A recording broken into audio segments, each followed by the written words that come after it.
Defence Minister Rajnath Singh has slammed Pakistan over its latest IMF bailout, stating that India perhaps would have given a much larger bailout package to Pakistan than what Islamabad has sought from the IMF had the neighbouring country maintained friendly relations with New Delhi. This cash-strapped Pakistan is now looking at a 25th loan. Well, over the years, Pakistan has made many tall claims, and now I'm going to share a few of these to put things into perspective about what Pakistan really means when it says that the country is stabilizing. Number one, in April 2024, Prime Minister Shehbaz Sharif of Pakistan had stated that the IMF funding would help stabilize Pakistan's economy. Well, the reality, viewers, is that instead of owing now $10.1 billion to the IMF, today, Pakistan owes over $19.4 billion to the IMF. So what stability to the economy Shehbaz Sharif is talking about, one doesn't really know. Exhibit number 2.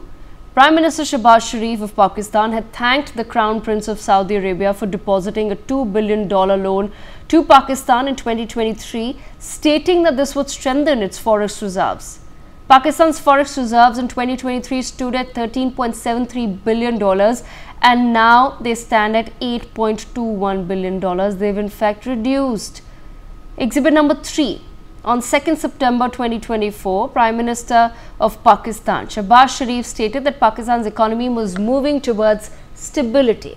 Well, the fact of the matter is that compared to $374.4 billion worth of a GDP in 2022-23, the GDP of Pakistan now stands at $338 billion. Not only that, as many as 1.5 lakh people have now lost their jobs. 6 ministries have been shut down. Food insecurity continues to be a problem, and taxes continue to skyrocket in Pakistan. So what does this latest bailout by the IMF really mean? What does Pakistan shutting down 6 ministries, combining 2 ministries, and in fact slashing jobs of 1.5 lakh people really mean? I take this conversation forward. I have with me Ambassador Suresh Kumar Goyal. We have with us Dr. Sharad Kohli, Senior Economist, Pathikrit Payne, International Affairs Expert, and Professor Madhav Nalapa, the Editorial Director of the Sunday Guardian, with us on the broadcast. I want to begin this conversation with Sharad Kohli. Sharad,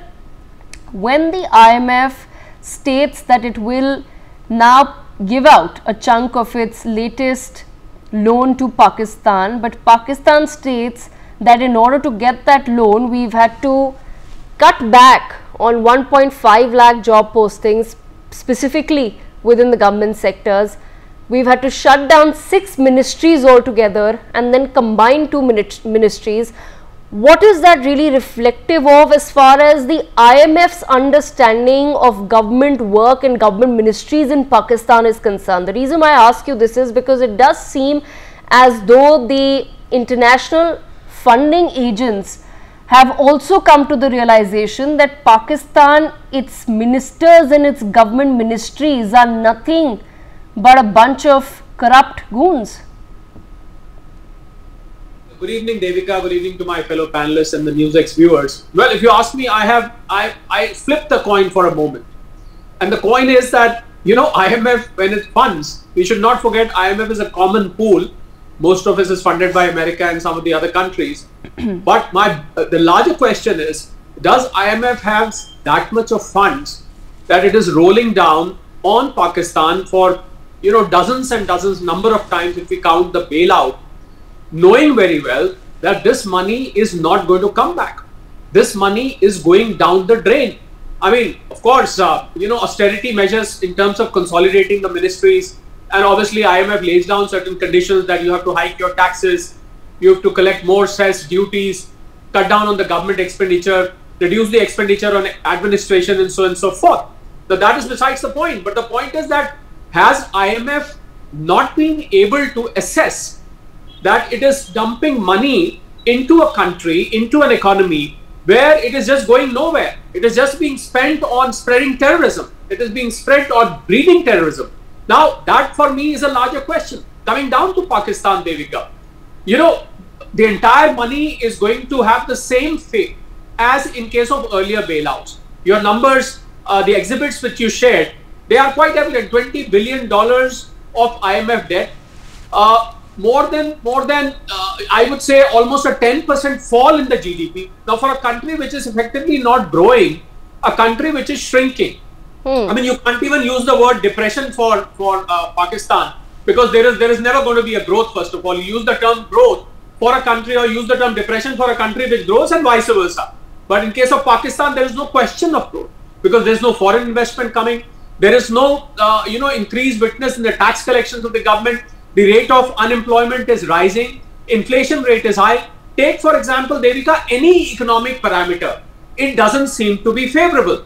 Now, that is what baffles me, that what is it that IMF looks in Pakistan before releasing the funds? Is it the strategic or the geographic location of Pakistan? Is there some vested interest in America as far as Pakistan is concerned? Is it considering Pakistan as a strategic military base in case there is a dispute with China? Something is definitely there, although we all know what it is, but something has to be brought to record. And I think, if you ask me, IMF should be answerable for the money that is being rolled down on Pakistan, because that money, one, is not being put to the right use. Second, it is never going to come back. And it's an ever rising debt. You're only taking debt to repay another debt. You are taking debt to repay the interest, knowing very well that Pakistan is also losing its fair weather friends. Turkey is not lending to Pakistan anymore. Saudi Arabia did deposit a loan, but I don't think Saudi Arabia is going to cooperate anymore. China is also gradually, Devika, turning its face away after the attacks on the Chinese officials repeatedly. Yes. In so many of the projects. So I think I have a question on IMF here, more than Pakistan, Devika, with due apologies to and respect for the international organization like IMF. Okay, I want to bring Professor Nalapat into the conversation. Professor Nalapat, there's the slashing of jobs and the reduction in ministries. Is that simply a measure to cut back on government expenditure and government related expenditure, or is there also somewhere a realization that ultimately the Pakistani government and the leaders within have all shown signs of major corruption in the past? Well, Devika, that corruption is not getting any better. And if I may say so, most of the luminaries in the government will have safely built up fortunes abroad, houses in London, houses in other parts of the world, and many of their families have been settled there. As far as the elite of Pakistan is concerned, quite frankly, even if Pakistan is completely, even if it collapses, they are fine, because they will simply take a flight and go abroad and be happy after that. I mean, you've seen in some politicians in Kashmir, when the situation is very bad in Kashmir, they went off to the UK and had a lovely time there. And of course, then they come back and start preaching. But the point of the matter is that Pakistan illustrates a basic fact, which is that unless you've got good relations with India, quite frankly, you cannot have good economic conditions in your country. You simply cannot. And that is a fact that every country in South Asia needs to realize. Every country. India is by far the most important country in South Asia, even so far as the economies of these South Asian countries are concerned. And you're seeing in Bangladesh now, the economy is sliding into collapse. You saw in the case of Sri Lanka, there was a kind of movements which were not friendly to India in Hambantota and other locations which basically favored China. And you saw what's happened to the economy there. So unless you're friendly with India, quite frankly, your economy will not grow. And I don't see Pakistan being friendly to India anytime soon. Yes. For a simple reason, this particular IMF loan, Charlotte, it has been sanctioned under pressure from not just the United States, which is consistently doing so, but China. And China wants Pakistan to be able to repay at least the interest on its own loans, and it therefore wants to use the IMF to basically bail out itself.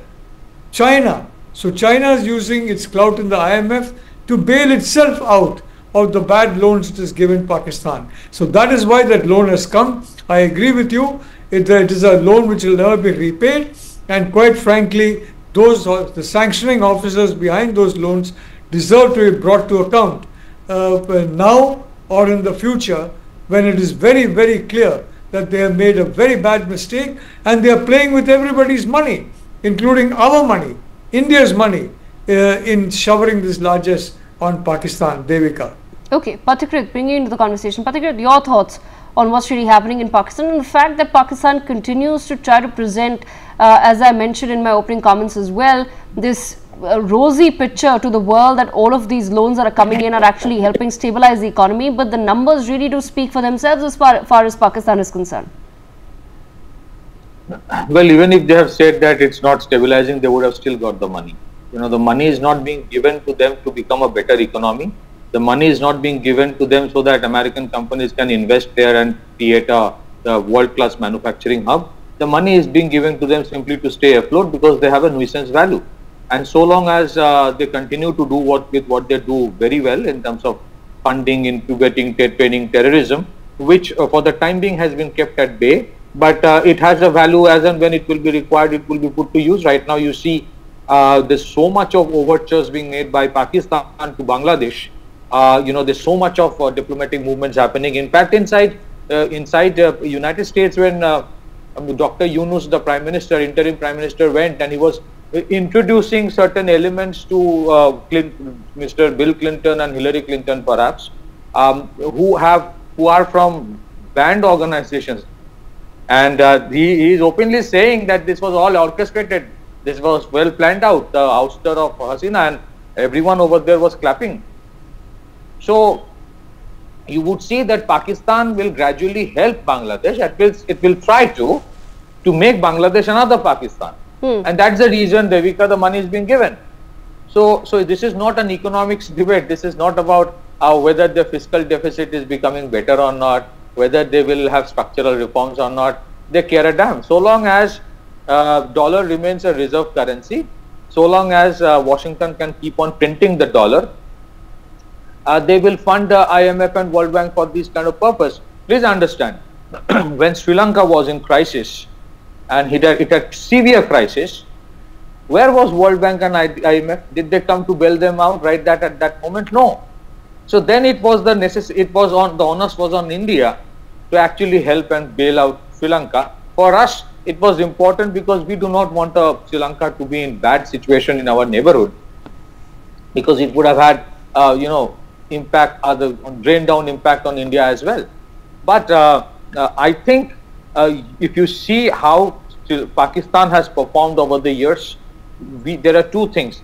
The first is the nuisance value. Second, they have a parallel economy, and that parallel economy keeps Pakistan afloat even if money doesn't come from World Bank and IMF. These kind of measures that are being taken by Pakistan and being termed that these are great measures, these are symbolic measures being taken simply because the large chunk of the problem or the elephant in the room is the Pakistan army, and the government of the day in Pakistan does not have the guts to even reduce 1 paisa of all the amenities which go to the Pakistan army. So these are all cosmetic things. Pakistan is saying what it wants to say. IMF and World Bank is hearing what they don't want to hear, or they don't care if it is said or not, because money has already been sanctioned and it will keep on being given. Please, my last comment, it is countries like India which strive hard to become a $5 trillion economy, yes, to become a $10 trillion economy. It's not Pakistan. Pakistan will be protected. We have been talking about Pakistan collapsing for the last 10 years. It doesn't collapse. Please understand, the West keeps it afloat, and I can guarantee it will remain afloat for the next 10 years at least, because it serves the purpose of some. Back to you. Okay, Ambassador Goel, interesting point there. Let me bring in your perspective. As far as Pakistan serving a goal is concerned, for a long time now, we have also been trying to understand whether it truly does serve a purpose, and there were, of course, debates and discussions over how the Americans have lost interest in Pakistan, how the Chinese are now simply losing interest in Pakistan, but somewhere we also have to come to the realization that that's simply not true. What does then India really need to focus on and do? Because we can't seem to be able to convince these countries that Pakistan truly is just a place where you put in money to burn it and to really push and continue terrorism afloat in the region. Devika, a bailout package to a country, it is not just an economic decision. It is a political decision. And it's a political decision taken very consciously by the countries which are actually on the board of the IMF. And as you know, in the IMF, the voting is not one country, one vote. It is the vote in proportion to their shares in the IMF SDRs. The USA has the largest voting power, 17%.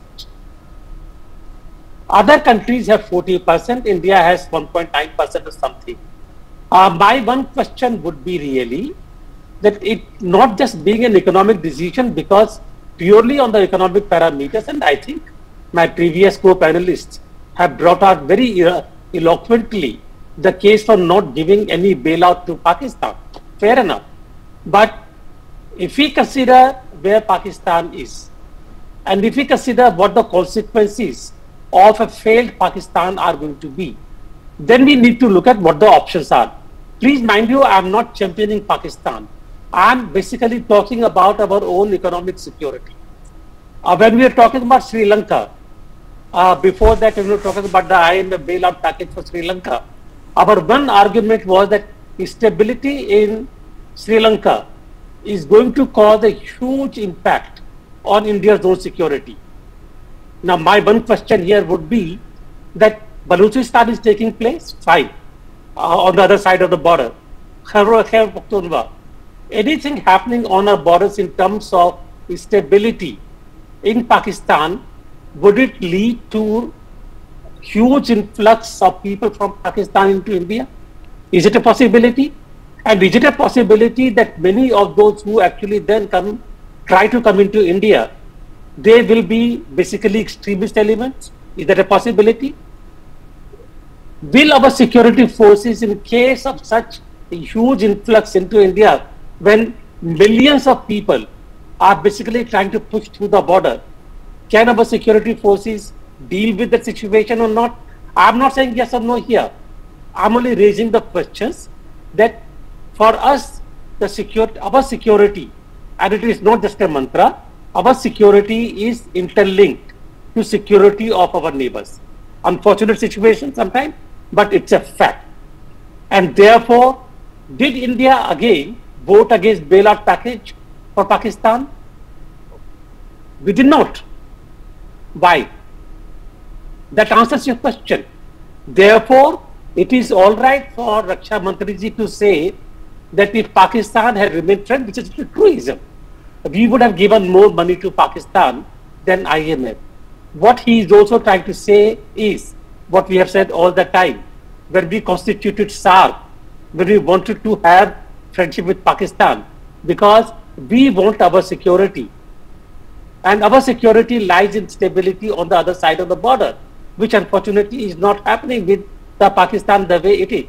And as for basically what Pakistan does with the money, do you remember this gentleman called Bhutto, Benazir Bhutto's father, Zulfikar Ali Bhutto? He announced very grandiosely कि हम घास खाएंगे लेकिन हम nuclear bomb जरूर बनाएंगे. That is what Pakistan is. Therefore, I think the best way to really deal with the issue is not just a bailout package, but to work with the international institutions to ensure at least a minimal kind of an economic stability in Pakistan, so that it does not become a problem for our neighboring countries. And Rajnath Singh ji also said, unfortunately, neighbors are neighbors and we can't wish them away. We can choose our friends, but not the neighbors. Devika. Okay. I want to bring Professor Nalapat on that note. Professor Nalapat, your assessment of the situation as far as Pakistan's stability is concerned, for many decades, that is the argument that has been used. But at the end of the day, if there is a realization that the bailout money is not going towards economic stability of Pakistan, but is going really towards harboring terrorists, how does then India, like I said, deal with that situation? How do we strike that balance, and how do we convince some of the nations that are the key decision-making factors as far as economic stability of Pakistan is concerned? How does one convince the United States of America that it's pointless what you're doing? Well, it depends on who is the president of the United States. If you have a president like Joe Biden who's gone to Pakistan multiple times, but never once came to India, before he took that high office, then it's a different situation. If you have somebody else coming who is most skeptical towards Pakistan, it's a different situation. Yes, Devika, the ambassador is absolutely right. We can't choose our neighbors, but the neighbors can choose their own policy. And the Pakistan army, the Pakistan people, the Pakistan political parties could have combined against the army. Whenever they try to combine, they fall apart under army pressure. And at least one or two of them support the military after that, and the military remains in authority. The army can have a policy of friendly relations with India, instead of which it tries to create problems for India, of course, on behalf of third countries, in the beginning United States and now China. So I agree, we cannot choose our neighbors, but the neighbors can certainly choose their policies. And I repeat once again, Devika, if you choose a policy that's hostile to India, you're being hostile to your own country, because you will never get economic stability of the kind that the ambassador is speaking about, so long as you're hostile to India. India is a necessary factor in the stability, economic and even societal stability of every country in South Asia, Devika. At the same time, Sharad, bringing you back into the conversation, Sharad, I want to understand from you, as far as then Pakistan's hostility towards India is concerned, it really do seem like a broken record at this point in time, but it is very clear also that the top leadership of Pakistan, be it some of the military commanders and also of course the political parties and the politicians who support them, they of course don't care about the economic stability, because their coffers remain quite full with the money that's coming in. So same question to you, how does then India convince some of the other players that the infusion of simply money into Pakistan is not really the way forward? Because at the end of the day, see, the United States of America does not really care beyond a point, right? Because Pakistan is not their neighbor. Well, the answer to that question, Devika, is simple, because, and I think some of my co-panelists have also touched upon that the reason for the bailout is never economic. There are other strategic reasons. There are vested interests here and there, be it China, be it America, be it whosoever it is, there are vested interests, and they're funding it for other reasons. So that is one part of the story. But what baffles me is that when the money which you lend, it is the duty of any lender to check how the money is being applied for, what the money is being used for. And the money is going for filling up the coffers of these hukamrans of Pakistan. As Professor Nalapat said, they have houses in the United Kingdom. They've got. I'm told some of them have luxury islands also bought here and there, probably near the Caribbean islands. I mean, they are spending lavishly.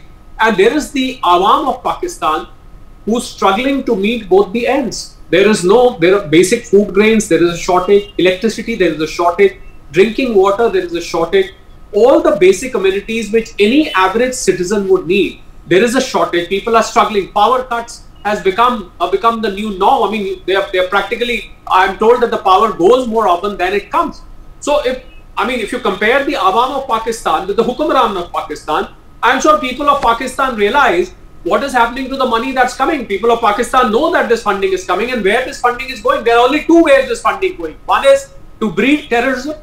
Second is for corruption, filling up the coffers. That's the only two areas where these funds are being applied as of now, Devika. And people of Pakistan know this very well, but they are helpless at this point of time, which is why I feel somehow I'll differ with some of my previous panelists that I think there will be a point where there is going to be people on the streets in Pakistan. It may not be absolutely, in the next month or so, but in the times to come, I think the voice of the people, the revolution which is going to happen in Pakistan will break Pakistan into pieces, although some of my panelists may not agree. But considering the economic condition, I think Pakistan is going to break. That is where, Devika, I feel security concerns for India come. Although, to the best of my knowledge, Indian defense forces have sort of prepared for this huge influx of people from Pakistan. I think because we've been discussing it time and again, and I think it's been discussed at the top level more often than not. So I'm sure the Indian defense forces on the border they are quite prepared that if probably tomorrow 10,000 people try and barge into the border, how are they going to handle this? But breaking of Pakistan for me is a bigger point, and then more important than that, Devika, the button, the nuclear button. Who controls the nuclear button and who's going to control after Pakistan gets disintegrated? And when there is a civil war in Pakistan, who's going to look after the nuclear button? I think those are the concerns that India has to address. Economically speaking, I think Pakistan is a failed economy.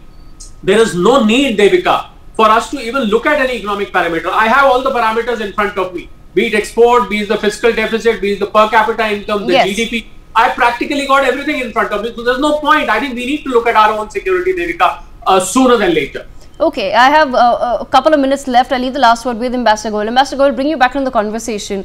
And I'm not going on the civil war tangent just now. I understand that we've discussed that many a times, that is the impending fate of Pakistan. But talking about the current situation, when we talk about economic and political instability, having that sort of stability actually favors China, because it wants its Belt and Road Initiative, it wants its economic projects to go through Pakistan. The stability in Pakistan is vital to China. They realized that when they saw the attacks that were taking place on the Chinese locals. So keeping the China factor aside, coming back to the United States of America, how does a broken, partially afloat Pakistan continue to serve US interests? Central Asia, Central Asia, Afghanistan, Russia, China. I have mentioned a few factors which actually enhance Pakistan's importance in the eyes of China, USA. Please remember, when Henry Kissinger went to China, he went through Pakistan. Please remember, Afghanistan, when Taliban had to be nurtured by the USSC, by the CIA, the route was Pakistan. Please remember, in the case of extremist elements who are in the borders area of Central Asia, the route is Pakistan. Pakistan has endeared itself to various countries because it has become the pathways to covert operations of many countries. Please believe me, I don't think at any given time, despite the conditions, whatever conditions may be, that the USA will give up on Pakistan. It will not, and therefore that is one factor we have to live with. Remember, Pakistan was part of CENTO before CENTO was actually dismantled. Okay. Therefore, let us forget about Pakistan losing its importance in the eyes of the USA. It will remain there. For more such videos, subscribe to the NewsX YouTube channel, hit the bell icon.